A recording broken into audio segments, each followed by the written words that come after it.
Alcatraz Federal Penitentiary. No man has ever escaped and lived to tell the tale. Until now, Alcatraz, a fortress of stone and steel in the middle of San Francisco Bay. For decades, it was a prison of no return. But in June 1962, 3 men dared to defy it. Frank Lee Morris, John Anglin, and Clarence Anglin vanished into the night, leaving behind nothing but whispers of an extraordinary plan and an enduring mystery. Tonight, we dive deep into their daring escape, unravel their lives, and explore the evidence that keeps the story alive to this day. Buckle up, because this is no ordinary tale. This is the legend of Alcatraz. Alcatraz wasn't just a prison, it was a psychological experiment, designed to crush the spirit of its inmates. Every detail of life on Alcatraz was a reminder that escape was not an option. From the icy waters of San Francisco Bay to the relentless routines of prison life, the rock was built to contain the worst of humanity.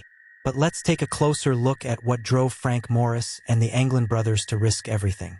Frank Lee Morris, the genius mastermind. Frank Lee Morris had spent most of his life in institutions. Born in Washington, D.C., Morris was abandoned as a child and left to fend for himself. He had a brilliant mind, an IQ of 133, but his genius was used for criminal endeavors. Bank robberies, escapes, and cons. Alcatraz was supposed to be his final stop. The Anglin brothers, loyal and resilient. John and Clarence Anglin, on the other hand, came from a large family of poor farmers in Georgia. They were tough, resourceful, and fiercely loyal to each other. Their childhoods were spent swimming in the freezing rivers near their home, unknowingly preparing them for what lay ahead. But their skill in bank robbery and escape attempts earned them a one-way ticket to Alcatraz. Life in Alcatraz. Life on the rock was brutal. The cells were small, just 5 feet wide and 9 feet long, with minimal comforts. The guards were unrelenting, and the isolation was soul-crushing. But for Morris and the Anglins, every day behind bars wasn't a sentence. It was an opportunity. Every aspect of life was regimented. Escape seemed impossible. But for those determined enough, the cracks in the system became visible. The plan began with an observation. Morris noticed that the ventilation grates in their cells were secured with outdated, rusty screws. Using stolen spoons and makeshift tools, they began chiseling away at the concrete surrounding the grates. The work was slow and meticulous, taking months of silent labor. The dummy heads. Meanwhile, Morris masterminded the creation of lifelike dummy heads. Using soap, plaster, paint, and human hair, they crafted heads so realistic that guards didn't notice anything unusual during night inspections.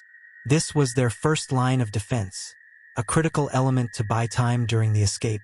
The secret workshop. Behind their cells lay a narrow utility corridor.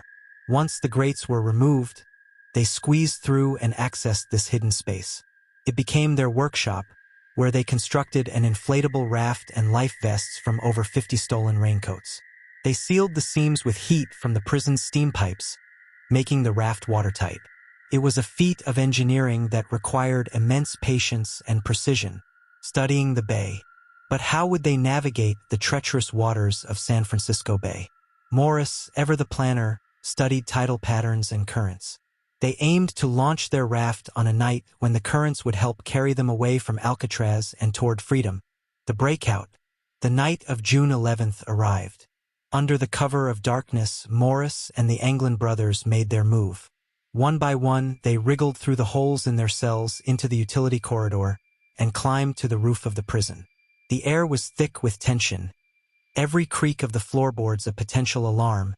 From the roof, they descended 50 feet down the side of the prison, using a makeshift rope made of braided bedsheets. Reaching the shoreline, they inflated their raft.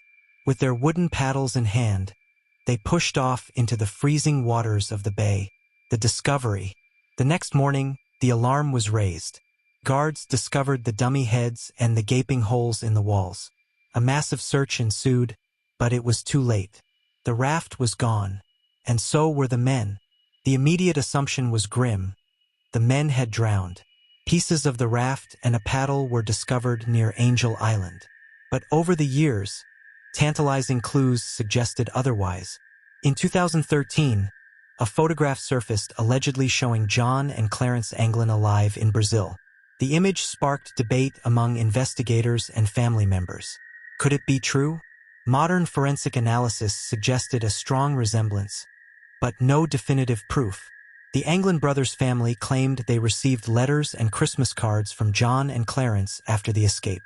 One family member even alleged a secret meeting with the brothers in the 1970s. These accounts added fuel to the mystery, but skeptics remained unconvinced. Theories about the escape range from survival to death at sea. Some believe the men reached shore and were picked up by accomplices, while others argue that the cold, strong currents of the bay made survival impossible. The escape from Alcatraz remains one of the greatest unsolved mysteries in American history. Decades later, the story continues to captivate imaginations, inspiring books, films, and endless speculation. Were Morris and the Anglins brilliant masterminds who outwitted the system, or did they pay the ultimate price for their ambition? The truth may never be known. Visual. Waves crashing against Alcatraz Island as the sun sets. But one thing is certain. Their story is a testament to the human spirit, a relentless drive for freedom, no matter the odds. Music swells, transitioning to a subtle call to action. Asterisk, if you found this story fascinating, don't forget to like, subscribe, and share Night Story. Join us tomorrow.